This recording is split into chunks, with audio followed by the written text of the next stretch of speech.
اگر آپ نیا سال سرفرازی کے ساتھ اور مضبوطی اور فتح مندی کے ساتھ گزارنا چاہتے ہیں تو پھر میں الہام سے آپ کے لیے ایک پیغام رکھنا چاہتا ہوں، اور میں یقین رکھتا ہوں کہ خداوند اپنے کلام کے سب سے ہمیں مضبوطی اور تقویت دے گا، جس کے وسیلہ سے آپ آئندہ آنے والے پورے سال ایک فتح مند اور ایک خوبصورت زندگی گزار سکتے ہیں۔ آپ اور میں جانتے ہیں کہ ہمارا مخالف ابلیس جو ہے وہ ہماری زندگیوں میں کڑوے دانے بوتا ہے اور ہمیں مایوس اور پسیمت کرنا چاہتا ہے، لیکن آپ آج کا جب کلام سنیں گے تو یہ آپ کے اندر ایک تقویت اور ایک نئی روح پھونکے گا کہ آپ فتح پا سکتے ہیں۔ خداوند نے آپ کو سرفرازی کے لیے بلایا ہے، اور خداوند چاہتا ہے کہ ہم آگے بڑھیں اور ایک زبردست زندگی خداوند میں جو ہے وہ گزار سکیں۔ اور میں آپ کو انکرج کرنا چاہتا ہوں، آپ ساتھ رہیے تاکہ فتح مندی کا کلام آپ جان سکیں، اور ایک نیا جو یہ سال ہے یہ خداوند میں ایک خوبصورت اور فتح مند زندگی کے ساتھ گزار سکیں۔ مقدس کلام میں سے میں جس خیال کو آپ کے ساتھ بانٹنا چاہتا ہوں وہ یہ ہے کہ آپ کا اور میرا خدا، اس کے لیے کوئی کام دشوار نہیں ہے۔ ہو سکتا ہے جب آپ نے اس نئے سال کا آغاز کیا آپ کے دل میں بہت ساری باتیں ہو سکتی ہیں، جی میں آپ کی بات کر رہا ہوں۔ ہو سکتا ہے آپ نے سوچا کہ آئندہ آنے والا سال آپ کسی بھی طرح سے کامیاب ہوں، سرفراز ہوں، روحانی طور پر آپ اپنے دعا میں کلام میں بڑھنا چاہتے ہیں، تو شاید جب آپ یہ فیصلے کر رہے ہوں تو ابلیس کڑوے دانے بوئے اور ہمارے خیالوں کو ڈسکرج کرنے کے لیے ہمیں یہ کہے کہ یہ آپ سے نہیں ہو سکتا، آپ کے لیے کوئی دروازہ نہیں کھلے گا، اور شاید ہم زندگی کے کسی معاملے میں اور میں ہوں، شاید بیماری میں ہوں، شاید کمزوری میں ہوں، شاید بے روزگاری کا سامنا ہو، شاید بے اولاد ہوں، اور ایسے مسائل کا سامنا کر رہے ہوں۔ خداوند تو ہمیں سرفراز کرنا چاہتا ہے، اور ابلیس اگر کڑوے دانے بو کر ہمیں پست کرنا چاہے تو پھر میں چاہوں گا آج کا کلام ہم پورا سنیں تاکہ برکت پا سکیں۔ اور آج مقدس کلام میں سے گنتی کی کتاب اس کے 11ویں باب میں سے جب مقدس کلام کہتا ہے ملک مصر کی غلامی سے اپنے لوگوں کو باہر نکال لایا، تو کلام یہ کہتا ہے کہ کوہ سینا سے جب وہ آگے بڑھے تو تقریباً 1 سال سے زیادہ کا عرصہ انہیں ملک مصر کی غلامی سے نکلے ہوئے ہو چکا تھا۔ اور دیکھا ہے جب کوہ سینا سے آگے بڑھے تو پھر ان کے درمیان جو ملی جلی بھیڑ تھی، شاید جو کہ ابراہیم کے سب سے پیدا نہیں ہوئے تھے، مطلب وہ اسرائیل کے قبیلوں میں سے نہیں تھے، مصر میں خدا کی قدرت اور طاقت کو دیکھ کر انہوں نے چاہا کہ وہ بھی اسرائیل کے خدا کی پیروی کریں، اور ایک ملی جلی بھیڑ ان کے ساتھ تھی۔ اور گنتی کتاب 11ویں باب میں لکھا ہے کہ وہ ملی جلی بھیڑ بیابان میں یہ تقاضا کرنے لگے، وہ کہتے ہیں اگر ہم مقدس کلام سے گنتی کتاب 11 آپ چوتھیات پڑھیں تو لکھا ہے اور ملی جلی بھیڑ ان لوگوں میں تھی اور وہ طرح طرح کی حرص کرنے لگی، اور بنی اسرائیل پھر رونے لگے اور یہ کہنے لگے کہ ہم کو کون گوشت کھانے کو دے گا۔ یہاں پر لکھا ہے کہ خدا اپنے لوگوں کی گو کی ضروریات پوری کر رہا تھا، لیکن پھر بنی اسرائیل یہ تقاضا کرتے ہیں کہ ہمیں کھانے کو گوشت چاہیے، اور پھر لکھا ہے اور وہ کہتے ہیں ہم کو وہ مچھلی یاد آتی ہے جو مصر میں مفت کھاتے تھے، ہائے وہ کھیرے اور خربوزے اور گندنے اور پیاز اور لہسن، لیکن کہتے ہیں لیکن اب تو ہماری جان خشک ہو گئی اور یہاں کوئی چیز میسر نہیں، اور من کے سوا ہم کو اور کچھ دکھائی نہیں دیتا۔ اب یہاں پر لکھا ہے وہ کہتے ہیں ہمیں وہ مچھلی یاد آتی ہے جو مفت کھاتے تھے۔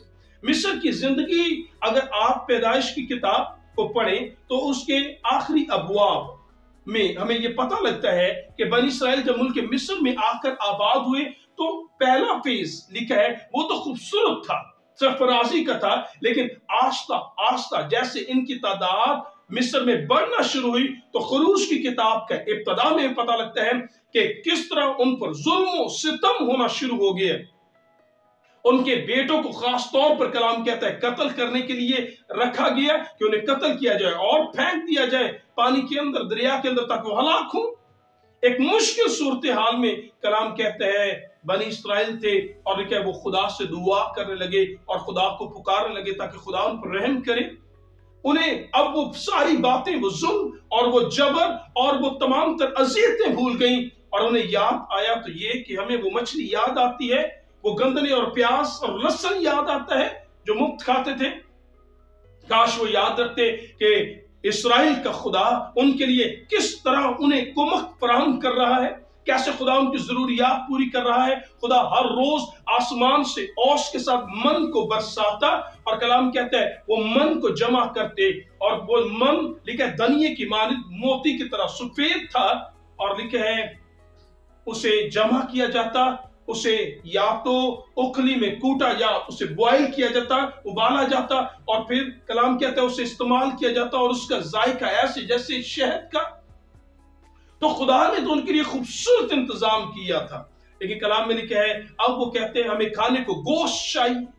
तो लिखा है जब बुजुर्ग मूसा तक ये बात पहुंची, तो लिखा है बुजुर्ग मूसा खुदावंद के हुजूर झुका और खुदावंद से एक तरह से गिला और शिकवा करता है, और उसकी दुआ एक तरह से शिकवायत और शिकवा से भरी हुई खुदा के हुजूर पहुंचती है। और वो शिकायत क्या है, लिखा है 11वें बाब में से अगर हम पढ़े तो लिखा है 13वीं आयत से, मैं इन सब लोगों को कहां से गोश्त ला कर दूं, क्योंकि वो ये कहकर मेरे सामने रोते हैं कि हमको गोश्त खाने को दे। मैं अकेला इन सब लोगों को नहीं संभाल सकता, क्योंकि ये मेरी ताकत से बाहर है, और तुझे मेरे साथ यही बर्ताव करना है। तो मेरे ऊपर अगर तेरे कर्म की नजर हुई है तो मुझे यकलक जान से मार डाल, ताकि अपनी बुरी गत या हालत देखने ना पाऊं। यहां पर बुजुर्ग मूसा का बयान जरा देखिए। बुजुर्ग मूसा कहता है खुदावंद क्या ये सब मेरे पेट मेरे बतन से पैदा हुए हैं, जो खुदावंद तू कहता है इन्हें तू जिस तरह एक मां बच्चे की परवरिश करती है, इस तरह इन्हें ले जा और इन्हें मुल्क कनान मुल्क माउदा में पहुंचा। वो कहता है खुदावंद मैं इनका बोझ नहीं उठा सकता, ये मेरी ताकत से बाहर है, क्योंकि ये इतना बड़ा ग्रोह मुझे कहता है मुझे हमें खाने को गोश्त दे। कहता है खुदावंद मैं इन्हें कहां से गोश्त खाने को दूं। और लिखा है वो कहता है बुजुर्ग मूसा कहता है खुदावंद ये मेरी ताकत से बाहर है। और जब वो ऐसी बात हुई तो कलाम में लिखा है जब वो इस तरह कह रहे थे तो आखिरकार खुदावंद को भी ये बात बुरी मालूम हुई। खुदावंद उनको सहूलियत दे रहा है, खुदावंद उन्हें खाना दे रहा था, लेकिन उनका गिला और उनका शिकवा सुनने के बाद आखिरकार खुदावंद मूसा से कहता है उठ और अब वक्त है कि तू जाके लोगों से कह दे अपने आप को तैयार करो, क्योंकि अब वक्त है कि खुदा अगर तुम ये कह रहे हो कि खुदा वो खुदा कहां है जो हमें मुल्क मिस्र से निकाल लाया, तुम्हें अगर मिस्र की वो बातें याद आती हैं और आज तुम गोश्त का तकाजा करते हो, तो खुदा कहता है ना मैं मिस्र में कमजोर था, ना मैं बियाबान में कमजोर हूं, ना मैं कल कमजोर था, ना मैं आज कमजोर हूं। मैं कल भी जरूरियात पूरी कर सकता था, मैं आज भी जरूरियात पूरी कर सकता हूं। और खुदा बुजुर्ग मूसा से कहता है कि लोगों से कह दे कि मैं तुम्हें गोश्त भी दूंगा। और खुदा ने कहा 1 या 2 दिन नहीं, 5 या 10 दिन नहीं, खुदा कहता है खाने को गोश्त भी मिलेगा। और खुदा बुजुर्ग मूसा से कहता है उन्हें कह दे 1 महीने तक मैं तुम्हें गोश्त खाने को दूंगा।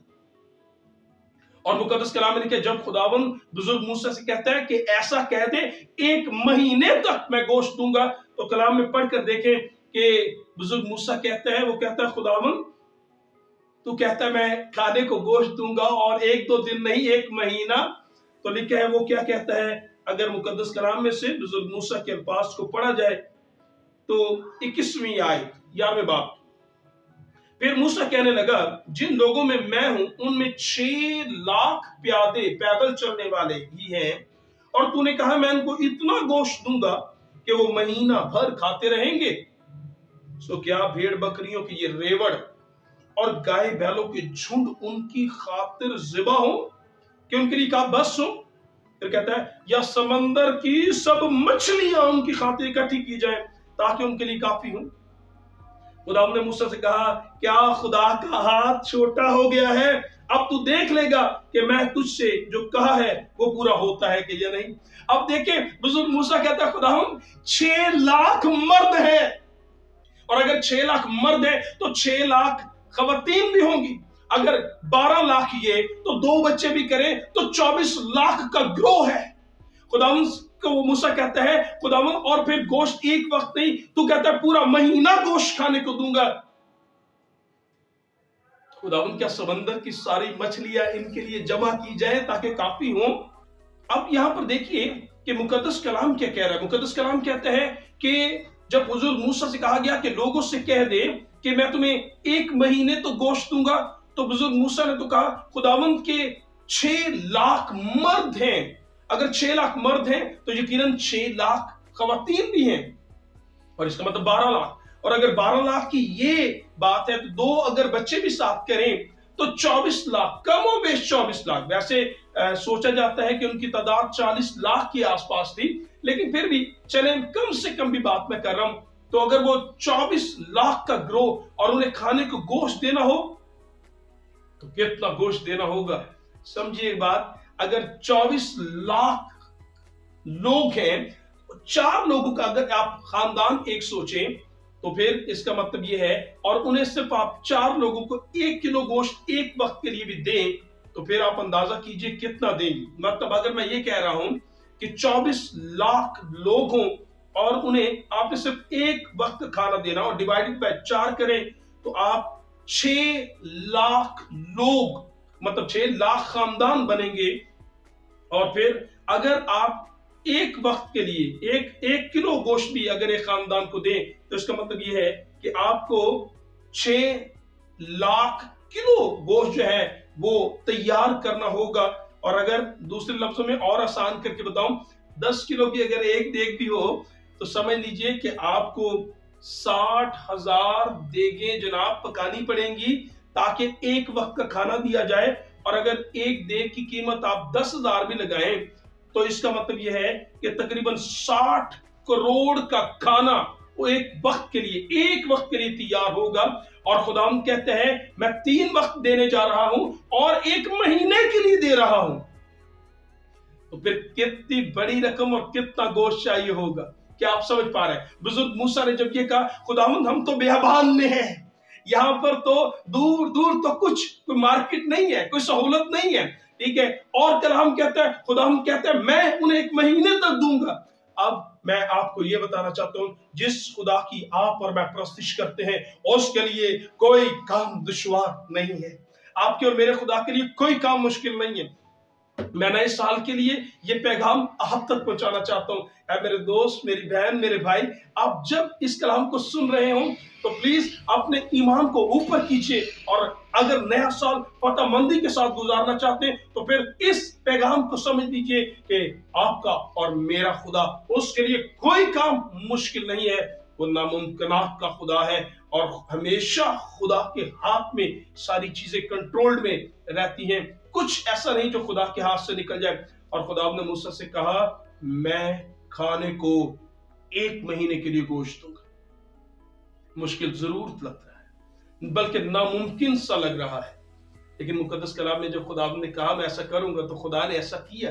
कैसे? आगे मुकद्दस कलाम कहता है, और आखिरकार अगले दिन जब लोग तैयार, लोगों की शायद ये सोच भी नहीं होगी खुदा कैसे काम करेगा, लेकिन खुदा एक अजीब तौर से काम करता है। मुकद्दस कलाम में अगर हम उसकी 31वीं आयत पढ़ें तो लिखा है 11वें बाब की, और खुदावंद की तरफ से एक आंधी चली और समंदर से बटेरें उड़ा लाई और उनको लश्करगाह के बराबर और उसके गिरदा गिर्द 1 दिन की राह तक इस तरफ और 1 दिन की राह तक दूसरी तरफ जमीन से तकरीबन 2-2 हाथ ऊपर डाल दिया। अब यहां पर सुनिए लिखा क्या है, आप ध्यान से सुनेंगे तो बरकत पाएंगे। कलाम में लिखा है खुदा ने समंदर पर एक हवा चलाई, एक जोरदार आंधी, और लिखा है ग्रोह जो बड़े समंदर के ऊपर बटीर जो है वो कहीं सफर करते हैं। कलाम में लिखा है एक आंधी उन तमाम तर बटेरों को उड़ा लाई और उनको पूरे इस्राएल की लश्करगाह की चारों तरफ, आप समझ पा रहे हैं, चारों तरफ लश्कर की चारों तरफ बटेर, और कितनी हद तक लिखा है 1 दिन की राह।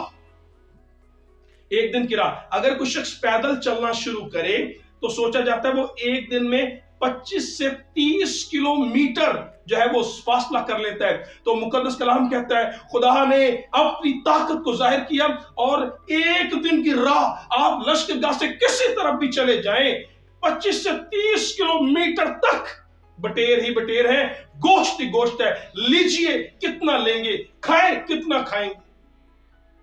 और कलाम में लिखा बटेर कितने थे? कलाम में लिखा है जमीन से 2 हाथ ऊपर, सिर्फ 2 हाथ। मतलब खुदा ने 25 से 30 किलोमीटर तक बटेर पैदा कर दिए, मतलब वहां पर सामने थे। और फिर मुकद्दस कलाम यहां तक कहता है कि उनकी बुलंदी जमीन से अगर बात करें तो 2 हाथ, मतलब तकरीबन 3 फीट तक गोश्त ही गोश्त है। लीजिए कितना आप खा सकते हैं। कैसा खुदा, अजीम खुदा है।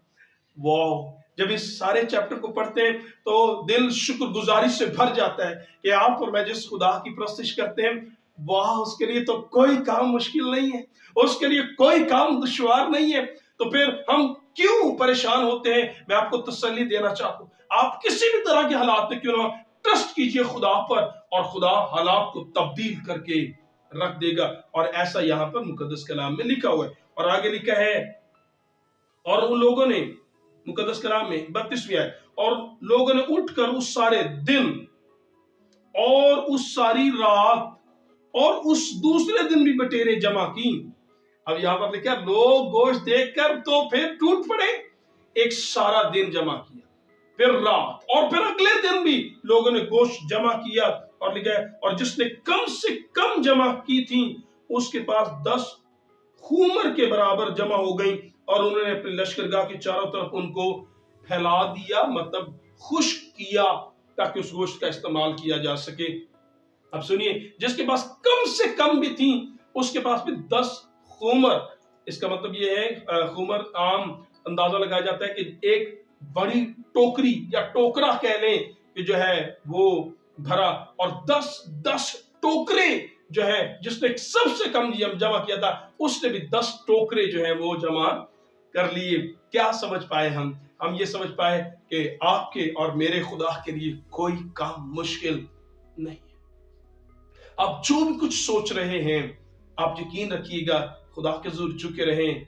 खुदाबंद का हाथ छोटा नहीं जो बचा ना सके। कलाम में लिखा खुदा ने अपनी ताकत को जाहिर किया, लेकिन एक तल्ख हकीकत वहां पर और भी है, और वो हकीकत ये है कि जिन लोगों ने हिर्स की, जिन लोगों ने लालच किया, कलाम में लिखा है वो इस गोश्त को चबाने भी ना पाए थे, ये खुदावंद का कहर उन पर भड़का, और लिखा है उन्हें खुदावंद ने अपने कहर के सब से हलाक कर दिया। और उन्हें वहीं पर जब हलाक किया गया तो लिखा है उस जगह का नाम किब्रूत हतावा रखा गया, जिसका मतलब है लालच की कब्रें। आप और मैं एक बात जरूर रखें, याद रखें कि लालच ना कीजिए। मुकद्दस कलाम में लिखा हुआ है कि नामा हुक्म 10 हुक्म जो खुदावंद दी उसमें नामा हुक्म भी है कि तू अपने पड़ोसी की किसी चीज का लालच ना करना। लालच जर की दोस्ती हर तरह की बुराई की जड़ है। सो लालच करना दूसरों की चीजों का और अपने फायदे के लिए दूसरों को नुकसान पहुंचाना, याद रहे मुकद्दस कलाम में उनका अंजाम मौत हुआ। सो काश आप और मैं नए साल पर इस पैगाम को अपने साथ लेकर जा सकें और समझ सकें कि पूरा साल ना उम्मीदी में नहीं, इस रोशन उम्मीद में गुजारें। इस उम्मीद के साथ आपका और मेरा खुदा नामुमकिनात का खुदा है। अगर वो बेआबान में इस्राएल के लिए आसमान के दरवाजे खोलकर उनकी जरूरतें पूरा कर सकता है, तो आपका और मेरा खुदा हर जगह हर मकाम पर हमारी जरूरतें पूरी कर सकता है। सो काश ये तसल्ली भरा पैगाम नए साल में आपको हमेशा खुश करता रहे, इनकरेज करता रहे कि जिस खुदा की आप और मैं बात करते हैं, वाह, उसके सामने कोई चीज जो है वो मुश्किल नहीं, और उसके नजदीक कोई काम दुश्वार नहीं। सो काश खुदा अपने कलाम के सबसे आपको और मुझे कसरत के साथ रख दे।